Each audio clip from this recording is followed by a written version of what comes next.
masa kita mulakan hari kita, ada tak kita terfikir yang kita dah decide, kita dah tetapkan hari tu kita nak buat apa?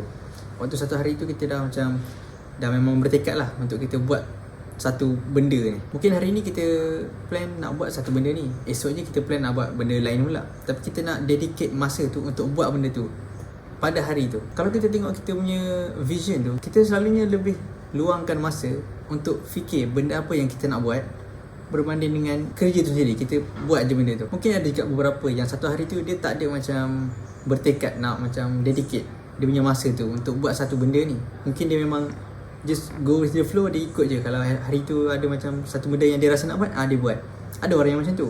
Tapi untuk sesetengah individu yang dia perlu ada satu macam sistem yang dia nak kena ikut, nak pastikan dia disiplin tu, dekat sini saya nak cuba kongsi sikit apa yang saya faham, apa yang saya bawa sepanjang saya nak dedicatkan masa saya untuk buat satu aktiviti yang saya memang nak buat pada hari tu. Dia sebenarnya refer dekat satu konsep ni, the pilot, the plane and the engineer. Dalam satu hari tu sebenarnya kita ada 3 watak yang kita tengah pegang.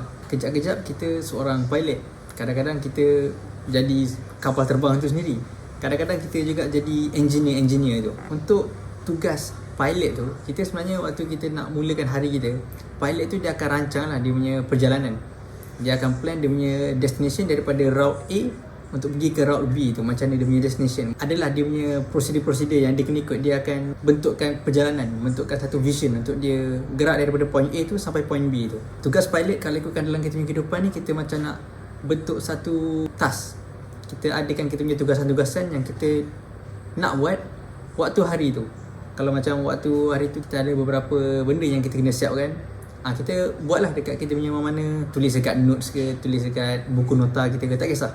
Yang penting kita ada buat catatan untuk hari tu aku nak siapkan benda-benda ni. Tu tugas pilot untuk kita punya kehidupan harian tu. Untuk tugas yang seterusnya, lepas kita jadi pilot tu, kita kena jadi kapal terbang tu sendiri. Kapal terbang tu yang sebenarnya yang akan gerakkan, yang akan initiatekan perjalanan dia tu. Apa-apa yang pilot tu dah arahkan untuk gerak daripada point A sampai point B tu, kapal terbang ni yang akan sendiri bergerak. Jadi relatekan dengan kita punya kehidupan. Bila kita dah tetapkan kita punya tugasan-tugasan yang kita nak buat tu, most of the time kita kenalah jadi kapal terbang tu sendiri. Kita kena gerakkan apa yang kita dah rancang tu sendiri. Dalam konteks kapal terbang ni, kita sepatutnya kita luangkan masa lebih kurang dalam 80% lah masa kita. 80% yang kita nak luangkan dekat kita punya kerja tu. Yang untuk pilot tadi kita just luangkan dalam 10%. 5% macam tu pun boleh. Pentinglah seorang pilot ni, kita pegang watak pilot ni untuk kita structure kan kita punya tugasan-tugasan tu, supaya kita tahu masa kita jadi plane tu, masa kita jadi kapal terbang tu, kerja-kerja mana yang kita nak buat untuk hari tu. Baru kita tak ada rasa macam kelang kabut, sebab kita dah nampak hari tu kita nak buat aktiviti apa je. Untuk role yang ketiga, untuk watak yang engineer. Engineer ni dia satu role yang kita ambil untuk pastikan kita punya kerja tu berjalan dengan lancar lah, dengan lebih efisien lah kalau nak senang kata. Dengan lebih efisien tu boleh jadi dalam konteks kita tengah nak, macam contoh dalam kes saya belajar. Efisien tu boleh jadi dalam satu keadaan saya wujudkan keadaan yang saya selesa untuk belajar. Mungkin belajar kat tempat yang nyaman ke, mungkin belajar kat tempat yang senyap ke, mungkin adakan air kopi ke, air apa-apa lah, untuk enjoykan lagi dia punya proses tu. Contoh macam kalau ada orang yang workout, dia mungkin boleh pasang lagu. Tu dia punya role yang dia guna untuk jadi engineer.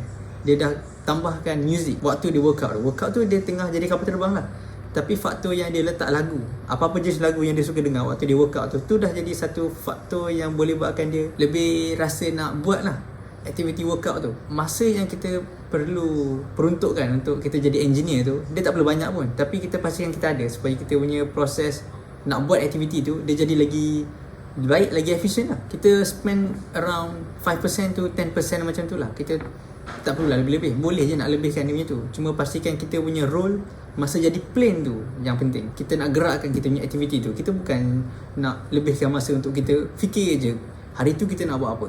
Kita structure je banyak-banyak. Sedangkan yang gerakkan kita punya aktiviti tu sebenarnya bukan waktu kita jadi pilot, waktu kita jadi kapal terbang tu sendiri. Kita nak gerakkan kita punya aktiviti yang kita dah plan awal-awal tadi tu.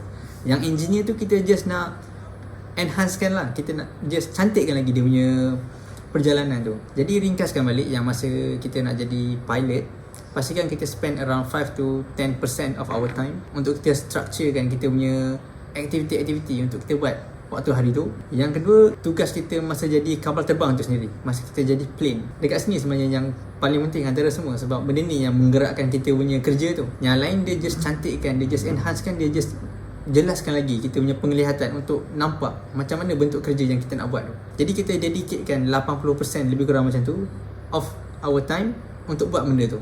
Sebab benda ni yang akan sebenarnya menggerakkan kita lagi, kita punya aktiviti tu. Yang last sekali, engineer tu, the enhancement factor. Letaklah apa-apa jenis yang boleh buat kita rasa macam lagi nak buat kerja tu lah. Dekat situ baru kita nampak lah yang sebenarnya proses aktiviti-aktiviti kita tu boleh jadi cantik, boleh jadi lancar. Yang penting masa kita jalankan hari kita tu, kita dah nampak kita punya structure aktiviti tu macam mana masa hari tu.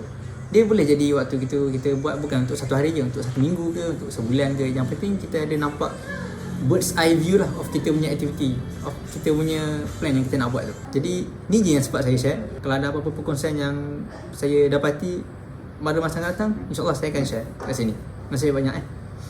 Bye.